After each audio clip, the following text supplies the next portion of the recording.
참 포도나무이신 예수님이란 제목으로 말씀을 나누겠습니다.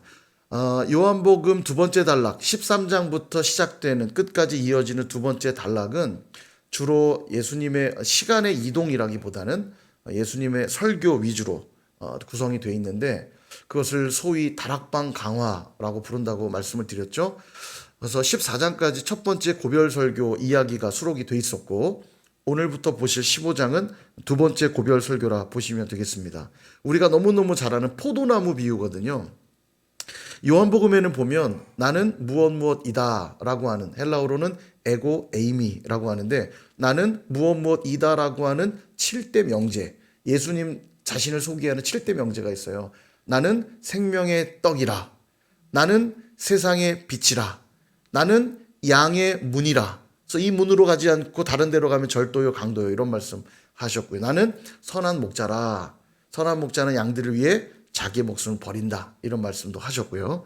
나는 또 부활이요 생명이니, 나로 말미암지 않고 그 다음 거죠. 부활이요 생명이니 말씀하셨고, 그 다음 나는 길이요 진리요 생명이니, 나로 말미암지 않고 아버지를 올 자 없고, 마지막 일곱 번째가 오늘 보신 이 본문입니다. 나는 참 포도나무요. 이 7대 명제예요. 이제 그 마지막 선언을 하고 있는데요. 요즘 우리 사회의 가장 중요한 키워드 뽑으라고 하면 아마 주저없이 다들 이걸 뽑을 겁니다. 소통입니다. 소통이 너무너무 중요한 키워드예요. 그래서 수많은 사람들이 스마트폰의 공급과 함께 SNS가 활성화되어 있죠. 소셜 네트워크 서비스라고 그래서 사회 관계망 서비스, 우리가 소위 말하는 페이스북, 인스타그램 이런 것들이 다 이제 SNS입니다. 이게 굉장히 활성화되어 있는데, 이게 얼마나 활성화되어 있냐면, 제가 자료를 보니까 지구상의 화장실이라고 하는 공간을 이용하는 사람들의 숫자는 45억 명이래요. 나머지 한 25억은 화장실을 이용 안 하나 봐요. 그냥 길에서 해결하나 봐요. 아무튼 45억 명이래요. 그런데 스마트폰 이용자 숫자는 60억 명이랍니다. 굉장히 많은 사람이 스마트폰을 이용하고 있죠. 아마 이 자리에도 스마트폰 없이 사시는 분 없을 겁니다. 늘 손에 달고 살죠. 그 중에도 SNS에 가입한 사람 숫자가 10억 명이래요. 그러니까 굉장히 많은 사람이 이 SNS 통해서 소통을 하고 있는 거죠. 그런 의미에서 최고의 소통 수단이 SNS라는 걸 부정할 수 없는 것도 사실입니다. 이전에 트럼프 대통령도 항상 트위터로 자기의 생각을 계속 이야기하죠. 요즘 정치인들이 많이 그렇게 합니다. 예전에 국회 이렇게 기자회견이라든지 이런 것들을 통해서 자기 의견을 좀 많이 밝혔다면, 요즘은 SNS로 자기의 생각을 오픈하고 또 많은 사람들의 댓글을 통해 이야기들을 들으면서 소통하는 방식이 일상화되어 있죠. 우리 일상도 그래요. 주변을 보세요. 밥 먹으러 가면 꼭 뭐 합니까? 밥 먹기 전에 사진을 꼭 찍죠. 그때 사진 찍기 전에 음식에 손대면 어떻게 돼요? 관계 깨집니다. 큰일 납니다. 밥 먹기 전에 숟가락으로 음식에 손대면 안 돼요. 사진부터 찍고, 그다음 어떻게 해야 돼요? 올려야죠. 내가 이렇게 맛있는 음식 먹으러 왔어. 그럼 댓글에 어머 너무 맛있겠다, 나도 먹고 싶어, 거기는 어디야, 그러면서 좋아요만 누르고 즐기죠. 어디 좋은 데 가면 항상 셀카로 사진을 찍죠. 내가 어디 왔다 증거를 남겨서 뭐 하려고 찍어요? 올리려고. 나 어디 왔다, 바람이 좋아 이러면서 올리면 거기 어디야, 부럽다, 좋아요 막 이러고 누르고, 그죠? 제가 아는 누군가 또 그래요. 이 음식, 옷, 그 다음에 어디 놀러 간 장소 이런 것들이 이제 SNS에 올라오면 그거 보고 있는 게 그렇게 재밌대요. 그걸 보다 보면 이 페이스북이나 인스타그램이 그렇게 만들었거든요. 페이지가 없어요. 계속 넘어갑니다. 아래로 내리면 계속 넘어가잖아요. 정말 이거 보고 있으면 아침에 한두 시간은 그냥 훌쩍 간대요. 그래서 어떨 땐 되게 아침에 일찍 일어나서 오늘 일찍 출근해야지 일찍 일어나서는 그거 보다가 지각할 때도 있대요. 그런 사람 얘기도 들었는데 그 정도로 재밌나 봐요. 그러니까 이제 이것으로 소통을 많이 하는 거죠. 오늘 내가 뭘 하고 있는지, 또 상대방은 뭘 하고 있는지 들여다보기도 하고요. 예전에 어떤 연인이 헤어졌는데, 헤어진 연인이 헤어지고 이제 그 형제가 저한테 와서 그러는 거예요. 헤어졌는데 아무래도 그 여자가 계속 자기를 못 잊는 것 같대요. 그래서 뭘 가지고 그렇게 생각하냐 그랬더니, 인스타그램인지 어디에는 보면 친구 된 사람들끼리는 와서 스토리를 읽으면 기록이 남나 봐요. 자꾸 자기 방에 들어와서 본다는 거예요. 이 여자애가 자기를 못 잊는 것 같다는 거예요. 그런 것까지도 확인하고 있는 거예요, 이게. 예, 지금 그런 시대입니다. 그러다 보니까 이 소통이 부재한 사람, 그러니까 불통이라고 할 수 있겠죠. 불통한 사람들을 심각하게 바라보죠. 소위 이제 꼰대라고 우리가 말하는 사람들이 불통의 아이콘이라 말할 수 있습니다. 불통, 이 꼰대는 어떻게 하냐면 나 때는 말이야. 나 때는 말이야 이러면서 자기의 과거 이야기를 소환해서 오늘에 빗대어 얘기하는 사람들 아닙니까? 그러니까 싫어하잖아요. 지금은 지금이고 지금의 현실에서 뭔가 서로 간에 교감을 갖고 이야기를 풀어가는 게 중요한데 맨날 나 때는 말이야 우리 땐 이러지 않았어. 나 땐 이러지 않았어 하면서 계속 자기의 과거 이야기만 소환하는 사람들, 저는 그 사람들을 불통의 사람들이 아닌가. 그들을 향해 오늘날 젊은 사람들 다 꼰대라고 부르죠. 내가 꼰대인지 아닌지 어떻게 알아요? 자꾸 과거를 소환하고 있으면 꼰대입니다. 예, 과거를 소환하고 있으면 꼰대예요. 그만큼 소통이 참 중요한 시대 속에 살고 있습니다. 그렇다면 왜 사람들은 이렇게 소통에 목숨을 거는 걸까? 어떤 전문가가 그래요. 관계를 맺고 싶어하는 사람들의 본능을 자극하기 때문이다. 예, 상당히 동의가 됩니다. 하나님이 우리를 그렇게 만드셨거든요. 우리를 만드실 때 어떻게 만드셨냐면 하나님의 형상대로 만드셨다고 이야기합니다. 하나님은 어떤 분이시냐면 삼 위로 존재하시죠. 성부, 성자, 성령이 완벽한 연합을 이루시고 그 안에 아름다운 교제를 나누시는 연합체세요. 교제하는 분들이세요. 그런데 이 하나님의 교제가 얼마나 풍성했던지 이 풍성함을 누군가와 나누고 싶으셨어요. 그래서 당신의 형상대로 사람을 만드신 겁니다. 그러니까 우리는 뭐 하려고 만든 존재냐면 교제하려고 만든 존재예요. 하나님과. 그러니까 하나님의 형상대로 만들어야 교제할 거 아닙니까? 그죠? 그러니까 우리 안에 이미 본능적으로 뭐가 내재되어 있는 거예요? 관계를 맺고 싶어하는 본능이 우리는 내재된 존재입니다. 그래서 하나님과 분리될 때 우리는 괴로운 거고요. 주변 사람들과 분리될 때 괴로운 거예요. 삶의 의욕들을 잃어버리는 거죠. 그래서 소통이 너무너무 중요합니다. 누군가와 관계를 잘 맺으면 평안하고 기쁘고 행복을 느껴요. 그 안에서. 얼마 전에 신혼 부부가 된 제자들을 만났습니다. 결혼한 지 이제 한 달이 조금 넘었어요. 예, 그래서 제가 이제 행복해? 어때? 물어봤더니 뭐라고 답했을까요? 여러분의 경험을 살려서 나 때는 말이야. 예, 다들 그랬나 봐요. 신혼여행 가면 얘네 싸운다. 조심해라. 그리고 결혼하면 처음 아무래도 그러잖아요. 함께 살면 서로 다른 두 사람이 살다 보니까 많이 다투잖아요. 그러니까 아마 주변에서 많이 그런 얘기를 했나 봐요. 다툴 거라고. 근데 그게 걱정이 됐는지 만나자마자 하는 소리가 신혼여행을 2주 유럽 여행을 다녀왔다는데 첫 마디 저희 한 번도 안 싸웠어요. 이러는 거예요. 아 그래? 잘 지내고 있다는 얘기겠죠. 그러고 있다 좀 뒤늦게 이제 남자 우리 형제가 왔어요. 그래서 어떻게 행복해? 그랬더니 네 너무 행복하대요.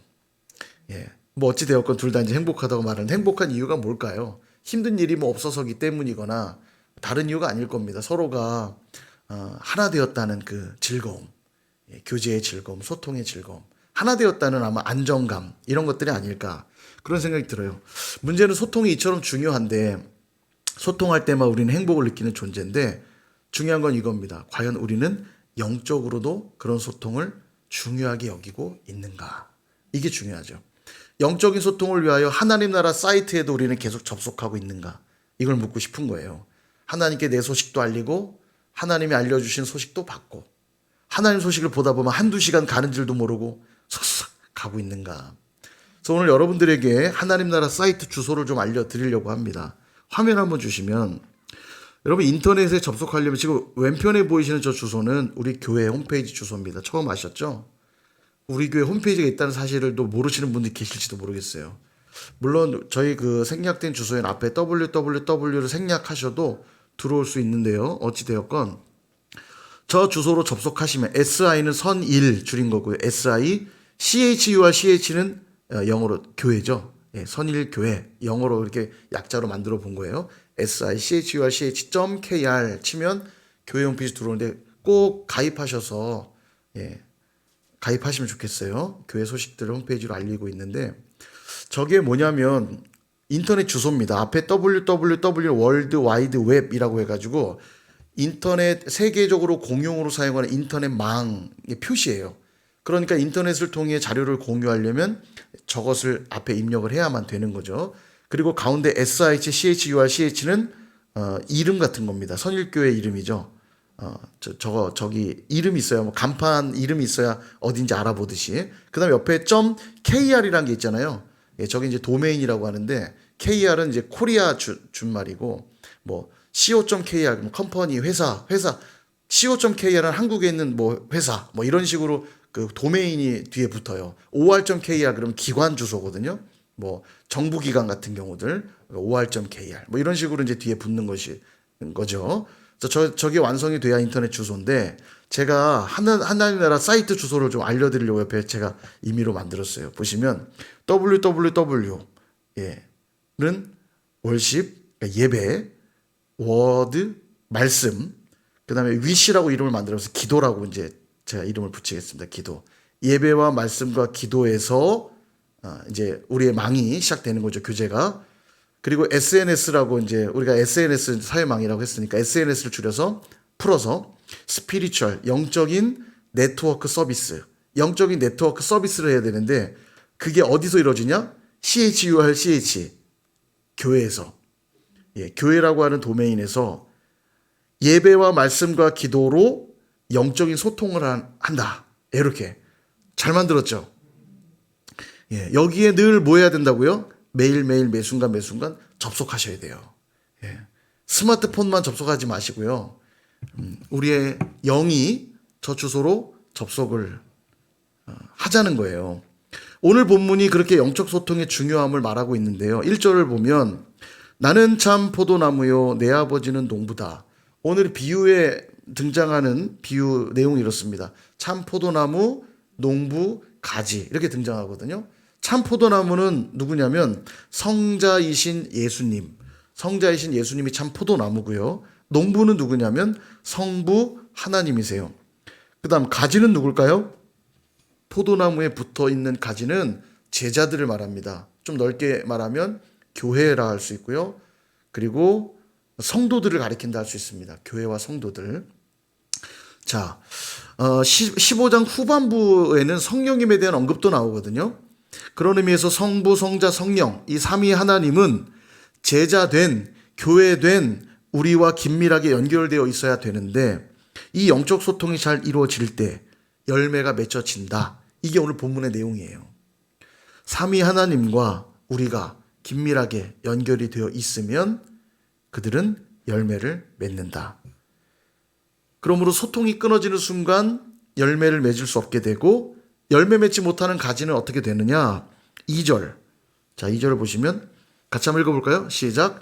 물은 내게 붙어 있어 열매를 맺지 아니하는 가지는 아버지께서 그것을 제거해 버리시고 물은 열매를 맺는 가지는 더 열매를 맺게 하려 하여 그것을 깨끗하게 하시느니라. 아멘.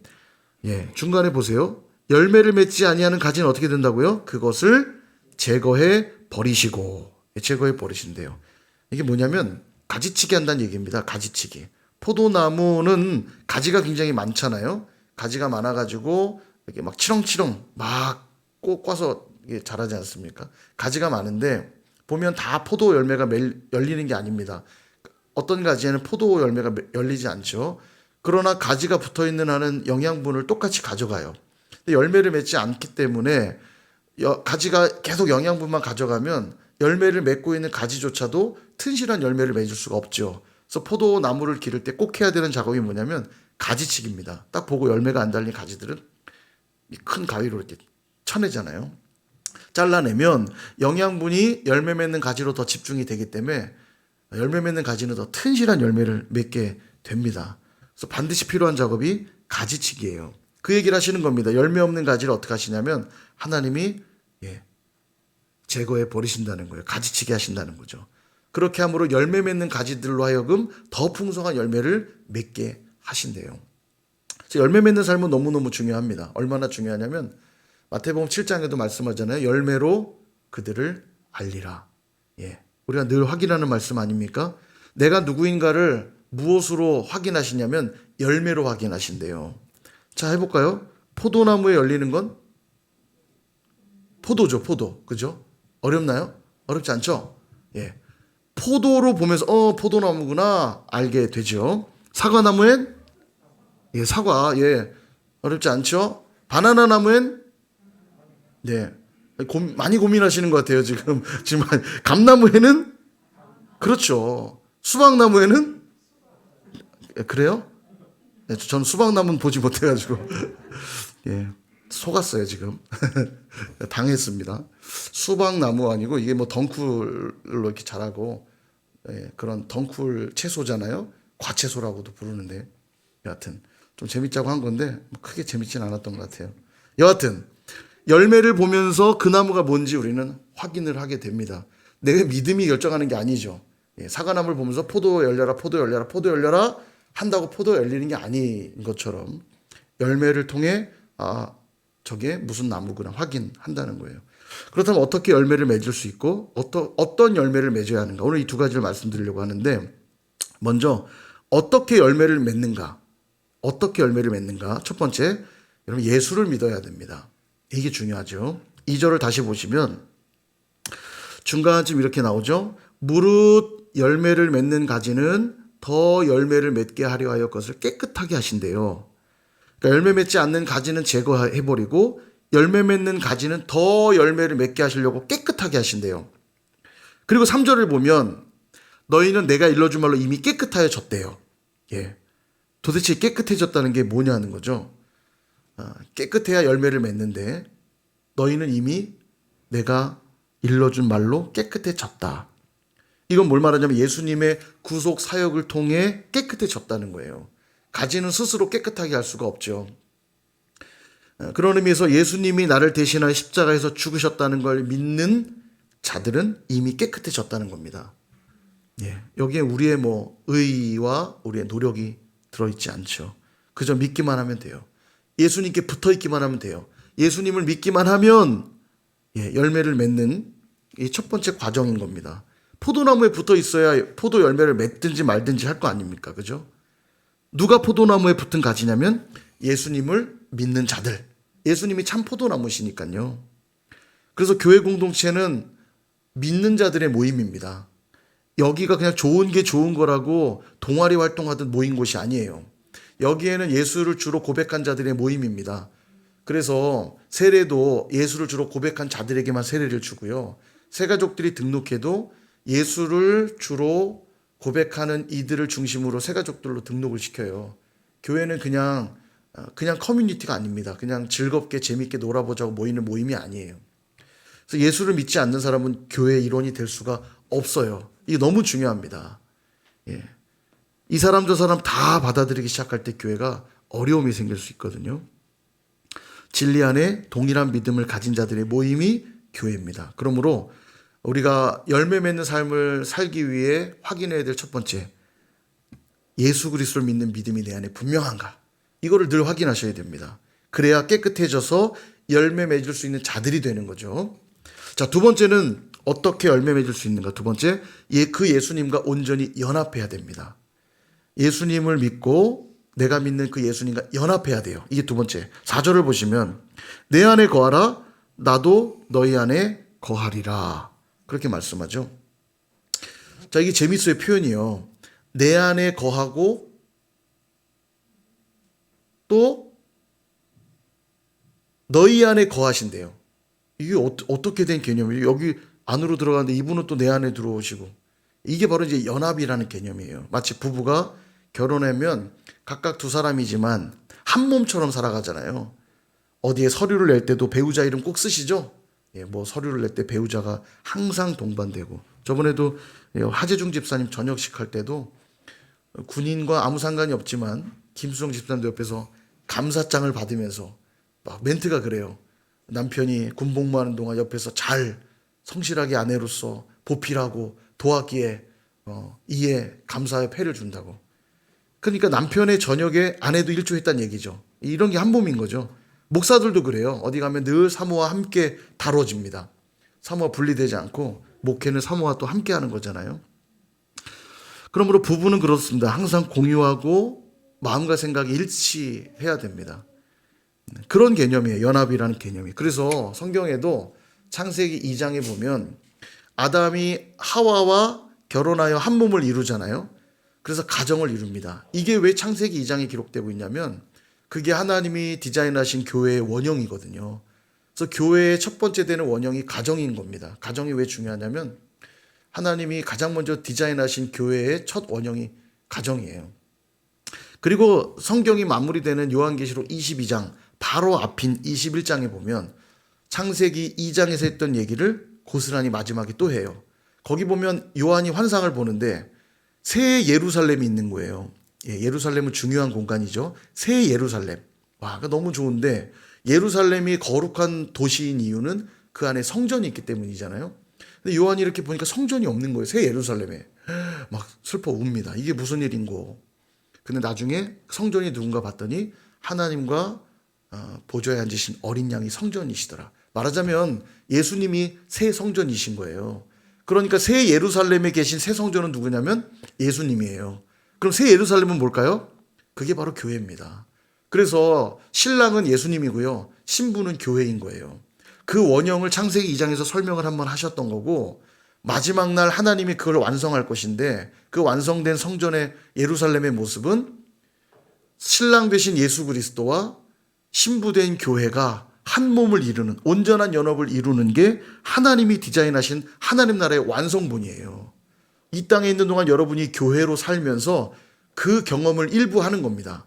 그래서 교회를 통해 신앙생활하는 게 왜 중요하냐면 천국 가서 하나님이 마지막 날 이루실 완성된 교회의 모습이 바로 이것이기 때문이에요. 그래서 지금도 우리는 신랑 되신 그리스도 앞에 거룩한 신부로 준비되어져 가는 시간들을 보내는 겁니다. 이게 연합이라는 개념이거든요. 되게 중요한 단어예요. 연합. 신학적으로 굉장히 중요한 단어인데 신앙생활을 한마디로 말하면 그리스도와의 연합. 세례도 마찬가지입니다. 이제는 세상을 뒤로 하고 내가 그리스도인으로 살겠다는 고백이 세례를 받는 거거든요. 그 형태가 물로 세례를 주는 형태가 바로 연합. 연합의 고백인 거죠. 마치 결혼식이 중요한 것과 같습니다. 결혼하지 않아도 그 사랑은 크게 달라지지 않지만 결혼식을 통하여 많은 사람들 앞에 부부됨을 알리게 되는 것처럼 그런 연합을 우린 이루어야 됩니다. 그래서 5절에 보시면 5절에 보면 이렇게 나오죠. 나는 포도나무여 너희는 가지라. 이 말은 앞서 말씀드린 대로 예수님을 믿으라는 얘기일 겁니다. 가지는 딴 데 붙어 있으면 안 된다고 그랬죠. 포도나무에 붙어 있어야 돼요. 이게 예수님을 믿으라는 내용이라면 두 번째, 그가 내 안에 내가 그 안에 거하면 이 말은 연합하라는 얘기입니다. 그분을 온전히 믿고 그래서 그분과 온전히 연합하면 어떻게 돼요? 사람이 열매를 많이 맺나니. 열매를 많이 맺는다는 거예요. 결혼식하고 그 다음날부터 같은 집에서 같이 살아야 되는데 결혼식 올리고 다시 본가 가서 떨어져 산다 그러면 황당한 얘기죠. 그런 일이 있어서는 안 되겠죠. 신앙생활도 그렇게 하면 안 돼요. 난 예수님 믿어요 했는데 그 사람의 삶을 들여다보면 주님과 전혀 같이 살지를 않는 거예요. 주님하고 별거하는 거예요. 이런 심각한 문제입니다. 그건 제대로 된 신앙생활이 아니라 말할 수 있죠. 이처럼 어떻게 열매 맺는가를 제가 지금 말씀드렸다면 이번에는 어떤 열매를 그럼 맺을 것인가 그걸 좀 말씀드릴 건데 이게 정말 중요한 내용이겠죠. 아까 열매 맺기 위한 조건이 뭐였냐면 예수님을 믿어야 되고 두 번째 예수님과 연합해야 된다고 말씀드렸습니다. 그죠? 그러므로 우리가 맺게 될 열매는 무슨 열매냐면 예수님 열매예요. 예수님 열매. 포도나무에 붙은 가지에 포도가 열리듯이 우린 예수님께 붙은 가지가 되었으니 당연히 예수님 열매가 맺혀야 되겠죠. 제가 이 당연한 얘기를 왜 드리냐면 자꾸 열매를 오해하는 분들이 있어서 그래요. 자꾸 열매라고 그러면 자기 열심 혹은 사역의 성과 자꾸 이런 걸로 생각하시는 경향들이 있어요. 물론 일부분 해당되는 부분도 있지만 그것이 아무리 어떤 좋은 성과처럼 보여도 예수님과 무관하게 된다면 그건 열매라 말할 수 없거든요. 예를 들어 이렇습니다. 한 사업가가 하나님의 영광을 위해 열심히 사업을 해서 돈을 많이 벌었어요. 하나님의 영광을 위해서 사업한다고 고백하면서 열심히 돈을 벌었는데 근데 어떻게 벌었나 들여다보니까 거짓 장부 쓰고 사기를 쳐서 돈을 번 거예요. 이것은 하나님의 영광을 위한 것이 될까요? 안 될까요? 안 되죠. 열매라고 말할 수 없을 겁니다. 돈을 아무리 많이 벌어도요. 한 학생이 열심히 기도하면서 공부했습니다. 성적이 엄청 올랐어요. 문제는 실력만 이용한 게 아니라 시력도 이용했어요. 그 학생의 삶은 하나님께 영광이 될까요? 안 될까요? 예, 안 되겠죠. 주님이 기뻐하시는 열매라 말할 수 없을 겁니다. 교회에서 열심히 사역해가지고 나름의 성과를 만들어냈습니다. 어떤 결과물들을 만들어냈어요. 그런데 이 결과를 이루겠다고 주변에 함께하는 사람들에게 자꾸 상처 주고 막말하고 거칠게 대해서 막 상처받고 다 나가 떨어졌어요.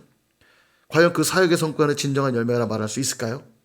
그렇죠, 없겠죠. 왜냐하면 주님은 분명 서로 사랑하라, 서로 용납하라 우리에게 말씀해 주셨는데, 사랑이라고 하는 가치를 뒤로 날려버리고 성과만 이루려고 했다면 그 주님이 기대하는 열매라고는 말할 수 없을 겁니다.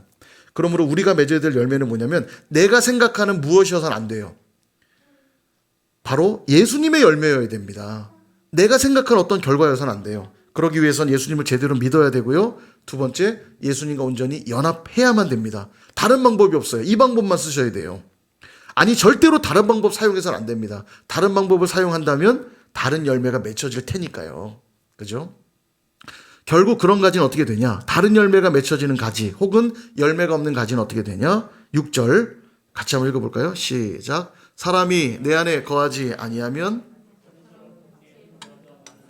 사람들이 그것을 모아다가 불에 던져 사르느니라. 아멘.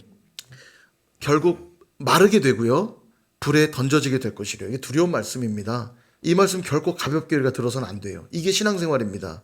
나중에 주님이 무슨 직분 받았느냐, 얼마나 오래 교회 다녔느냐, 은사가 얼마나 많느냐 이런 거 확인하시지 않으세요. 주님 마지막에 뭐 확인할까요? 내가 맺어준 열매 얼마나 많이 달고 있느냐, 예수님 열매를 얼마나 많이 달고 있느냐, 이거 확인하신다는 거죠. 만약 그것이 확인되지 않으면 어떻게 돼요? 불에 던져 사르느니라. 예, 이거 좀 무서운 표현입니다. 불 하면 떠오르는 것이 어디예요? 지옥행입니다. 지옥행. 예수님을 제대로 믿었고 예수님과 제대로 연합했다면 당연히 어떤 열매가 맺혀져요? 예수님 열매.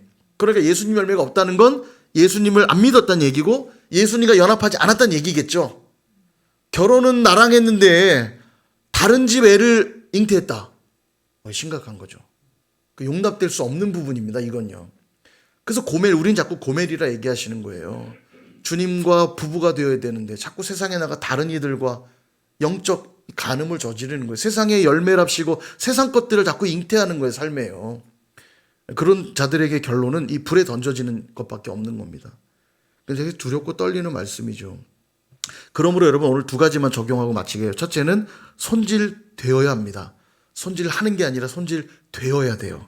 자, 2절 뒷부분 다시 한번 보여주세요. 2절 뒷부분을 보면 이런 표현이 나옵니다. 더 열매를 맺게 하려 하여 그것을 깨끗하게 하신대요. 여기 깨끗하다라는 단어는 손질하다 이런 뜻이거든요. 아까 이미 가지치기 설명을 드렸습니다만 이 가지치기 하는 작업이 손질하는 작업이에요. 그러니까 하나님이 내가 깨끗하게 하신다는 거잖아요. 예수님이 깨끗하게 해야만 열매를 맺는데 깨끗하게 하는 게 손질한다는 뜻이고, 손질은 뭘 하는 거냐면 가지치기 하는 작업을 말하는 거예요. 그러니까 예수님 말씀에 비추어 내 안에 합당하지 않은 모습들이 발견되면 이거 다 제거해야 되는 거예요. 가지치기 해야 됩니다. 말하자면 하나님 말씀으로 손질당해야 된다는 얘기예요. 자꾸 내 인격이, 내 성품이, 내 삶이, 내 생각이, 내 마음이 계속 말씀으로 손질당해야 되는 거예요. 히브리서 4장 12절 이렇게 말씀합니다. 우리 이 말씀 같이 한번 읽어보겠습니다. 시작. 하나님의 말씀은 살아있고 활력이 있어 좌우의 날선 어떤 검보다도 예리하여 혼과 영과 및 관절과 골수를 찔러 쪼개기까지 하며 또 마음의 생각과 뜻을 판단하나니. 아멘. 예, 여러분 믿으십니까? 하나님 말씀이 정말 능력이에요. 정말로 능력입니다. 말씀을 정말로 성령의 인도하심 속에 그 마음의 중심으로 말씀을 듣게 되면 그 말씀이 내 폐부를 찌르고 내 마음을 막 휘집는 것 같은 경험을 할 때가 있어요. 여러분 그때 반응해야 되는 겁니다. 그 말씀으로 도려내야 돼요. 우리 안에 있는 죄, 정욕, 욕심, 교만, 부정함, 여러분 이런 것들을 도려내야 됩니다. 절대로 그냥 내버려 두면 안 돼요. 그걸 그냥 내버려 두면 열매 맺지 못하는 겁니다. 이걸 손질해야만 열매를 더 많이 맺는데 이걸 손질하지 않고 내버려 두면 열매를 맺지 못하거든요. 그래서 여러분 처절하게 몸부림치셔야 돼요. 잘라내는 작업이 아플 수 있죠. 가지가 잘려나갈 때 왜 안 아프겠어요? 그러나 잘라내야만 열매를 맺는 겁니다. 이게 너무너무 중요해요. 잘라내야 되는데 그걸 잘라내지 않고 내버려둬서 고착화돼 버리면 정말 힘들어져요. 예. 마치 그런 거 아닙니까? 우리가 치아 스케일링 하러 가도 스케일을 정기적으로 하지 않으면 치석이 그냥 치아와 이렇게 한 몸이 돼가지고, 예, 한 몸이 돼가지고 나중에 문제가 되지 않습니까?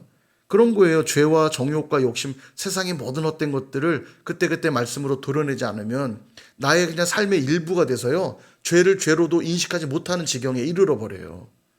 그냥 늘 그렇게 둔감하게, 영적으로 둔감하게 살아갑니다. 늘 강단에서 이렇게 하나님의 말씀이 선포돼도 그게 살아 역사하는 말씀으로 경험되지가 않아요. 집에서도 그렇지 않습니까? 매일매일 청소하니까 집이 깨끗한 거지. 1년에 한두 번 청소하면 그 먼지때가 지워지긴 하겠습니까? 목욕도 그렇죠. 정기적으로 때를 밀어주고 해야 깨끗한데, 예, 명절 때만 한 번씩 목욕한다고 해보세요. 예. 그래서 여러분 옛날에 보면 애들이 다 깨재재했잖아요. 옛날에 목욕 잘 안 할 때 지금처럼 막 좋은 샤워 시설들과 샤워 제품들 없을 때 옛날에 보면 다 그냥 굳은 살이 막 이렇게 막 그죠? 덕지덕지 때가 져서 막 새까매가지고 저도 어려서 기억나요. 동네 아주머니들이 저한테 늘 와서 오늘은 연탄 몇 장 팔았니? 이렇게 물어봐요. 그럼 제가 몇 장이요? 제가 대답하고 얼마나 더러우면. 예. 요즘 아이들 보면 그런 애들이 어디 있습니까? 다 깨끗하잖아요. 예. 씻으니까 깨끗하죠. 안 씻으면 지저분해져요. 원래 내 얼굴이 그런 줄 알고 그냥 산다니까요.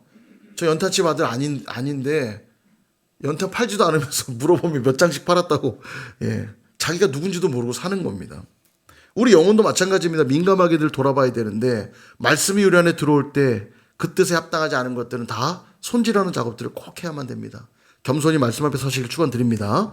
두 번째 꼭 필요한 게 뭐냐면 적극적인 순종이에요.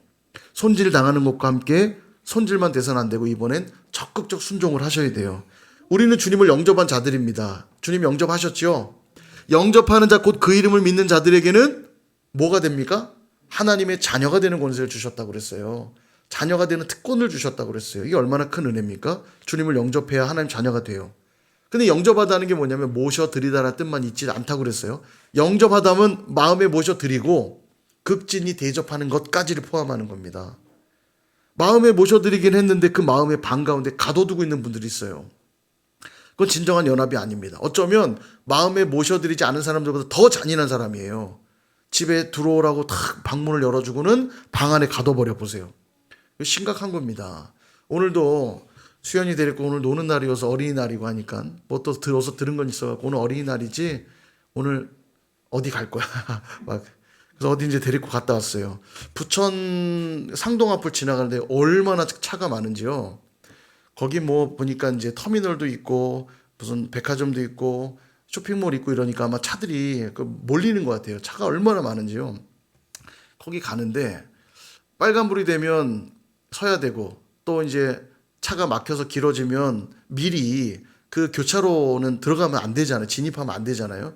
근데 이게 참 마음이 급한 얌체 운전자들이 있습니다. 그래가지고 빨간불이 딱 됐는데도 자기 빨리 가겠다는 생각에 진입을 그냥 해버리는 거죠. 진입을 해버리면 교차로 중간에 서버릴 거 아닙니까?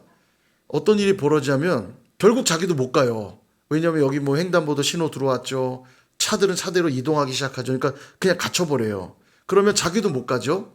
그리고 이쪽에서 반대편에서 질러 가야 되는 차들도 이 차가 막고 있으니까 못 가요. 이런 사람이 제일 나쁜 사람입니다. 자기도 못 가고 남들도 못 가게 하는 사람. 성경에도 그런 얘기가 나오거든요. 자기도 들어가지 않고 천국에 자기도 들어가지 않고 남들도 들어가지 못하게 하는구나. 자기만 지옥 백성 되는 게 아니라 수많은 사람들을 지옥 백성 만든다고 책망하는 이야기가 나와요. 이런 사람이 제일 나쁜 겁니다. 진짜요. 근데 저는 그런 사람이라고 생각해요. 주님을 마음에 모셔드리긴 했는데 그분과 연합하여 살지 못하고 그분을 방 안에 꼭꼭 잠가두는 사람들. 바리새인과 서기관들이 하나님을 몰랐다면 전도할 기회는 얻었을 텐데, 전도받을 기회는 얻었을 텐데, 하나님을 잘한다는 생각에, 율법을 잘한다는 생각에 자기도 들어가지 않고 남들도 들어가지 못하게 하는 자들이었어요. 이 바리새인과 서기관들이요. 불행한 겁니다, 이게요. 교회를 오랫동안 다녀서 예수님에 대한 얘기를 너무 많이 들어서 자기가 믿는다 착각하는 거예요. 믿는다 착각하고 그 예수님을 모시고 사는 게 아니라 예수님을 가둬두고 사는 자들이 있다라는 거예요. 너무너무 불행하죠. 진정한 연합은 뭐냐면 모셔드렸을 뿐만 아니라 극진히 대접하는 거예요.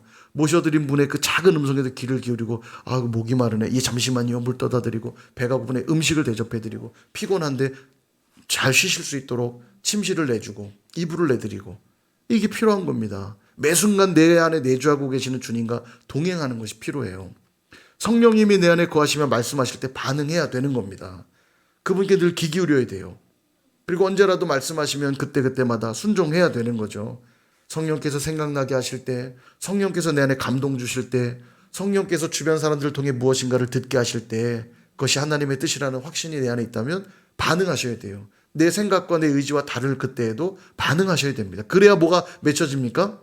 열매가 맺혀지는 거예요. 바로 그때요. 반드시 이 경험이 늘어가야 됩니다. 그래서 늘 말씀드리는 거예요. 살아온 대로 살면 안 된다고요. 우리가 살아가는 방식은 살아왔던 과거의 습관대로 사는 게 중요한 게 아니라 오늘도 내 안에 내주하사 역사하시는 성령의 음성에 귀 기울이며 사는 노력을 해야 돼요.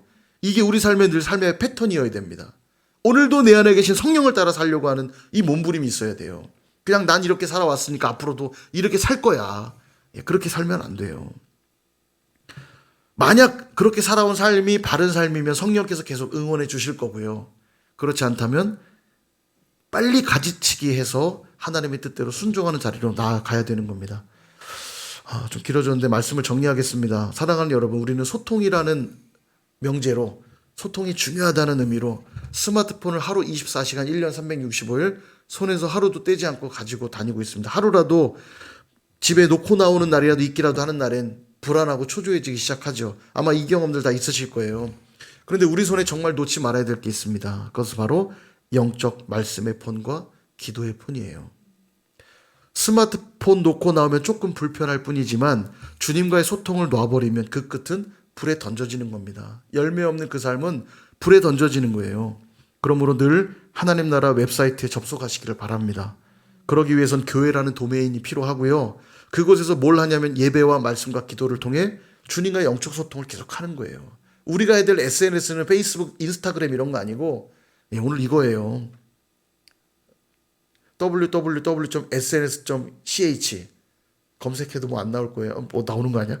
안 해봤는데 뭐가 나올 것 같기도 하고. 여하튼 그렇게 늘 주님과 아름다운 연합을 이루어서 풍성한 열매를 맺으시는 저와 여러분 다 되시기를 주님의 이름으로 축원드립니다.